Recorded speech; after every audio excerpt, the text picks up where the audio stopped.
Welcome, First Baptist Youth. As you can tell, I'm here in our sanctuary sitting at the piano, which is a little different for our youth moment. First, I want to say I hope you had a wonderful week last week, a great Halloween, if you did anything for Halloween.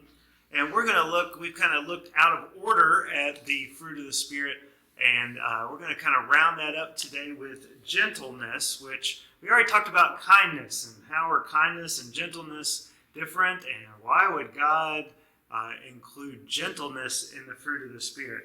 And I think this passage from Paul, the Apostle Paul says in Philippians, might help us a little bit. He says, "Rejoice in the Lord always. Again, I say, rejoice.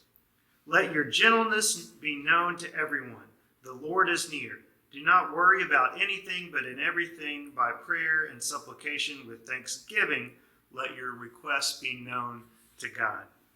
And so Paul says, let your gentleness be known to everyone. And some of you all know, most of you all, if not all of you know, I have a young son, and we've been kind of working with him on gentleness. He's, pretty young, so he's just getting used to his arms. And so petting the dog, he doesn't pet the dog, like an adult would. He's kind of flailing his arms, and we got to work with him. Be gentle, okay? Pet the dog nicely. And I'm here at the piano because I could play the piano really hard and slam on the keys. But you know what would happen to the piano? It would get out of tune. And we'd have to tune it all because I was just pounding on the keys. It's very different when I'm gentle, right?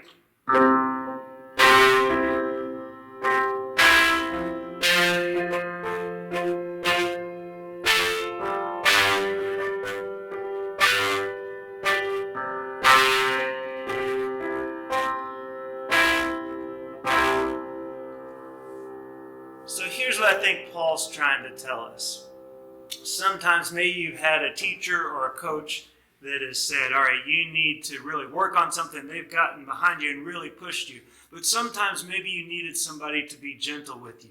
And Paul is really asking us as Christians, when we're talking about Jesus, when we're sharing Christ in our day-to-day lives, to figure out what is it that people need. How can we help them with? How can we treat them and notice where they are? So I want to challenge you this week to do that. Maybe there is a friend that you know is having a tough time, and gentleness in that situation means you stop by and you talk to him and ask him what's going on. Maybe it's somebody you haven't heard from for a while, and gentleness means you're reaching out to them. Maybe it's a family member. Maybe you need to show yourself a little gentleness and you're having some trouble with school or something, and you need to say, you know what, you can do this. It's going to be okay. So I want to challenge you to share some gentleness and share understanding of where people are, including yourself this week. That's how we share Christ, right? Christ can be very gentle and is very gentle with us when we need it. So I want to challenge you to do that this week, and I'm challenging myself to do that too.